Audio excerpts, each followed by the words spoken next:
Okay, let's see. Can you guys hear me? Is the stream back up? Okay, good. Okay, so craziest shit just happened right now. So, yeah, I know.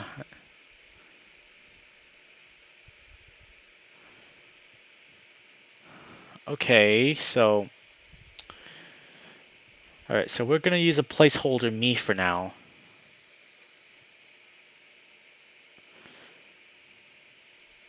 But yeah, I don't know what just happened right there. But like my whole laptop just like froze and then it locked up and I couldn't move after that. So, oh man, that means my freaking the progress that we made on that is all gone now. I guess we're gonna have to keep skipping through that then. So I'm gonna boot Echo back up again. Also, sorry that that did happen, you guys. I'm a little pissed. I'm a little pissed myself.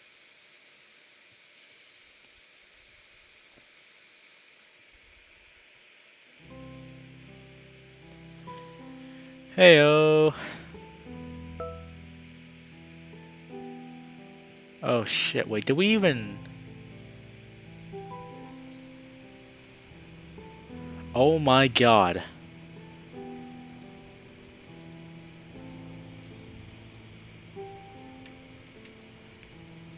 dude.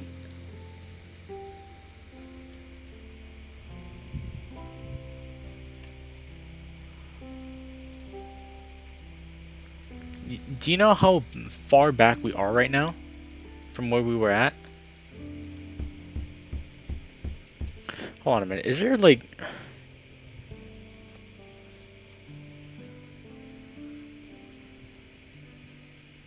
Okay. Thank God that we have that.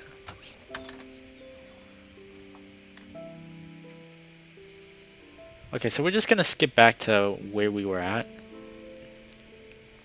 I could have we didn't save throughout that whole session, did we?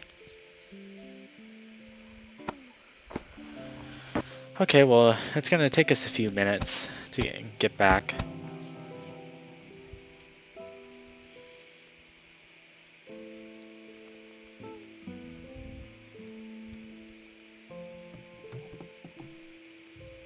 I feel like those like quick flashes right there could have like really taken that could have like this is a really big out of context moment.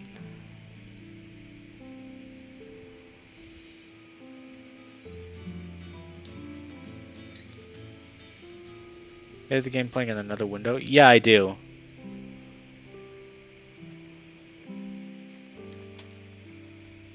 Okay, cool. Okay, just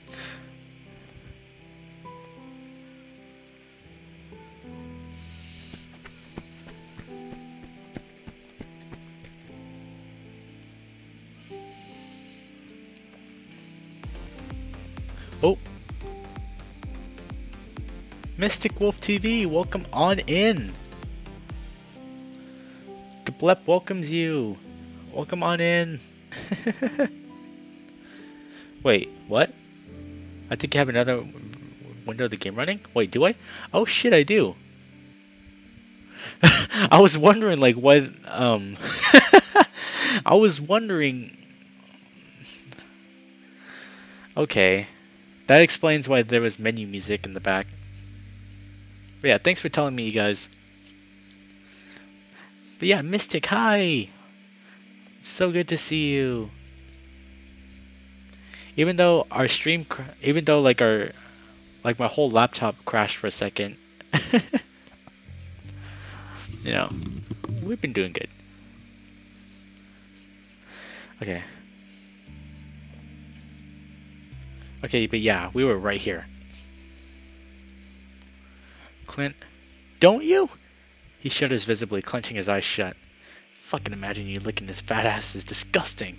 I don't even fucking care that you're fagging around, but with him? If I wasn't so afraid of the whole situation, I probably would have just laughed just then. I take another step back. Hey, I was actually about to head out. You know, I'm doing this project. That's why I'm here. He glares at me. Me and Leo broke up a few years ago. We're just friends. You don't know what he's like. The things he did to me was way worse than what I ever did to you. But hey, I do need to head out. We can talk about this later. He sees me stepping out around the car, and immediately his hand shoots to the handle of the gun. Hey! I freeze, watching his hand, preparing to throw myself to the ground if he pulled it out. At the same time, I'm praying that he'll shoot his dick off if he does. He glares at me. What the hell are you even doing out here anyway? With shaking his hands, I point to the camera around my neck. I told you, I'm doing a project. I try to smile as I hold it up. Just about Echo? What the fuck is there to say about it? His hand loosens on the pistol, and I manage to steady my voice enough to actually speak. Well, there's history to it, you know? There's history to everything. I'm just trying to figure it all out. Clint looks around, seeming to forget about his gun. Oh, like this railroad? Yeah, I like this railroad. Clint's eyes are as vacant as he stares to the ground, and I think making a run for it again. Oh! I jump as he snaps his head up. My dad once told me that his dad knew a guy that got killed here back in the 50s. Oh? Despite the fact that there's a crazy meth head in front of me with a gun, I still find myself becoming interested. Now Clint's saying stuff about him too. Hey, listen. Leo is my bae. You do not touch him. You do not touch Leo. Yeah, like some guy was trying to hop on one. Like way back, that's how people would get around. So this guy was trying to hop on this train here when he was leaving the station, but he missed jumping on. Clint sits down on the dry and dusty weeds and spreads his legs out over the rails. And then he falls down like this, and it runs over his legs. Clint brings both his hands down, chopper motions over his thighs. Blood goes everywhere, and yeah, he's dead, right? He looks up at me, and I realize he's actually waiting for an answer. I guess his questions are never rhetorical. I assume so, right? Wrong! They found him a few hours later, and somehow the fucker's still alive! Oh, I'm already starting to doubt this story, or at least this version of it. The stump is packed with dirt, so he stopped bleeding, but he's gone crazy by now. He's going on some creature that spoke to him and spoke whispers in his ear. Well, at the very least, I can stick this story somewhere in this project to keep things somewhat interesting. One of those local urban legend type stuff. Then he goes to the hospital and they think he's gonna live, but then he jumps out the fucking window and kills himself. Clint stands up and brushes himself off. My dad used to tell me that story a lot. Not like I wanted to hear, but he liked telling me things I didn't want to hear. I don't quite know what to say to that, but I want to keep on his good side, so I make a show of pulling a notebook out of my bag. Well, thanks, Clint. That actually helps me out a lot. Clint is still off in his own world, staring off into some trees in the distance. It's weird that you need to hear that story because I come here because of it. For closure or something? Because of that guy. Sometimes I think I see him when I'm all high, and I hear things here too. It's scary, but I do anyway because it's different. In this town, everything's always the same, but you can make it change if you want. At that point, he starts walking again off the tracks and toward that group of trees. I decidedly don't follow him, instead hurriedly make my way back to Leo's house. I have a lot of time to calm down on the walk back. Leo splayed out on his couch, picking through a TV dinner on his lap. There you are. Warm one up for you too, but it's probably cold by now. That's alright, I'll just put it back in. Leo watches me as I head into the kitchen adjacent to the living room. Hey, what's up? My dinner is sitting on the stove top, and I make an effort not to wrinkle my nose at the sculpted rib meat covered in barbecue sauce. Watery mashed potatoes and complements the gooey mess. Nothing, just tired is all. Ah, that's a nice touch that they added. I didn't expect them to I didn't expect them to put in microwave sounds. I toss the dinner back into the microwave and set the timer to 2 minutes. As it's warming, I turn back around to lean against the counter and face Leo in the living room. Hey, I was wondering something. Huh? Leo looks back up at me, ears falling back a little. It's about Clint. Leo's brows furrows. I mean, you guys are at each other's throats. I know there's always been some animosity between you two, but I don't remember it being this bad. I frown. You guys practically want each other dead. Leo pins his ears back while he licks barbecue sauce off his fingers. I really don't know, Chase. If I had to say, I think it would be the drugs. The drugs? Mm-hmm. Whatever he's taking is pretty hardcore. I mean, he's a goddamn skeleton now, right? Yeah. But it's not like I'm responsible for it. I just treat him like he treats everyone else. I open my mouth, hesitate, then finally ask what's been bothering me. When we were younger, would you say that you bullied him? Leo frowns. What's bringing all this up? Nothing, I'm just curious is all. Leo starts to smooth down the fur on his head, all poofed out from the shower. I mean, I wasn't nice to him, of course, but he was an asshole to everyone else. Like I said, I did to him what he did to others. He coughs. Maybe a little worse. Worse? What he did to us was pretty bad, though. He tried to burn me with a cigarette once. See? When you tell me shit like that, I don't feel bad for any of the things I did to his worthless ass. I'm saved from having to respond to that as the timer goes off. I turn around and pull my food out of the microwave before grabbing a plastic fork and sitting down next to Leo. We eat in a slightly awkward silence. By the time I'm almost finished, I'm feeling a little nauseous. Ugh, not to be rude, but do you always eat this stuff? Huh? He looks up with a mouthful of mashed potatoes. This microwavable dinner stuff. He swallows loudly. Yeah, you don't like it? He lowers his ears again, looking embarrassed. Aww, it's fine. I mean, it's just sad. I look at him sheepishly. You little fucker. I bet I get better food sometimes. This is just easier. Yeah. I drag a plastic fork through the flaky potatoes. What qualifies as better food? The diner? Hey, it's not like I can't afford it. I make good money. I laugh. This isn't about money. I just think you're lazy. Leo mock growls and leans over to grab at me.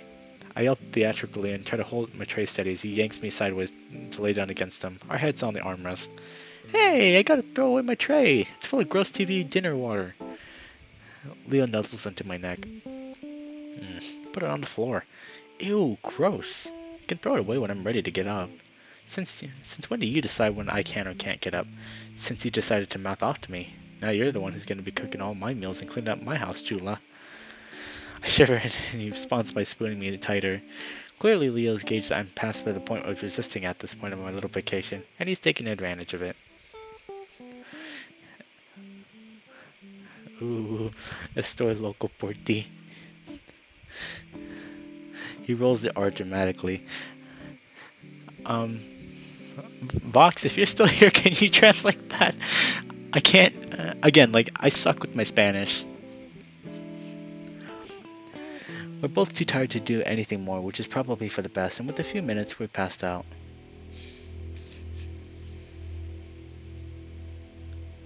Oh, we're on Friday now. Okay.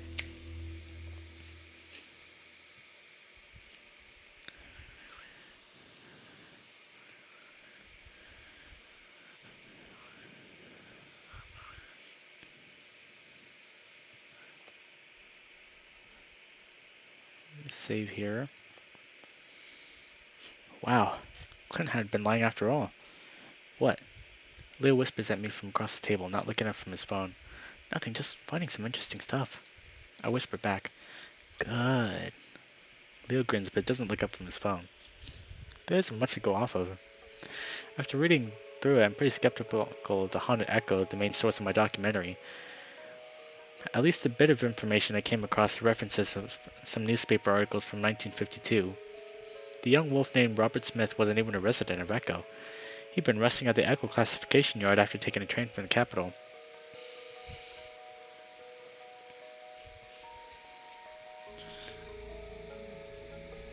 The story being I am... Aww, that's really cute then. You see why I love this character? He is an absolute charmer. That's why I love Leo. He's so cute. Okay, but yeah. We've been going for more than 4 hours already, so I think what we'll do is since we've already saved here, and I think it's kind of obvious that my laptop has been crying for me to end though. I think we're gonna end it for tonight, but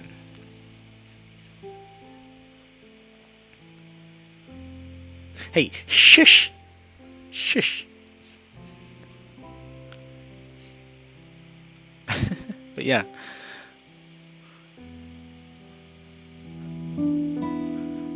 Okay, but you know, since we have an echo theme tonight, I think I'm just gonna have like the background menu music playing as we're ending. But yeah, it was a lot of fun. So let's actually go and see who we should raid for tonight. Tomorrow, um, tomorrow I do plan on playing Everhood again, cause for the love of God, we need to freaking complete everything in that game, and we still need to.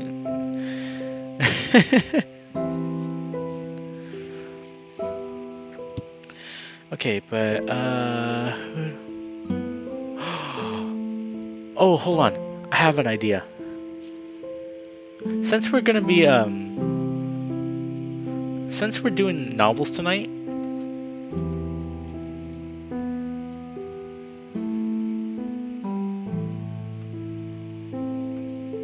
yeah, since we're doing novels tonight, I want you guys to go and give this boy as much love as you can possibly get.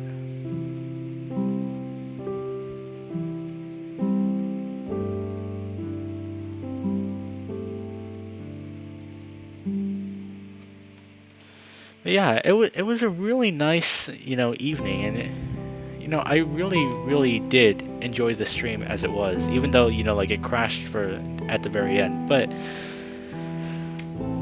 uh, yeah, thanks so much for tuning in tonight, you guys. It really does mean a lot. But so yeah, if you guys haven't joined my server already, then please do. And I'll see you all I'll see you all very soon. It was fun. Yeah, make sure to tune in next time whenever we play Echo. Echo, Winds of Change. I think maybe we'll try going back to Grist too, because that's also a game that I've been missing a lot. And Everhood and Winds of Change. Maybe go back to Spirit of the North sometime. But yeah, thanks so much, you guys. This is Spitfire. It's been real. Peace.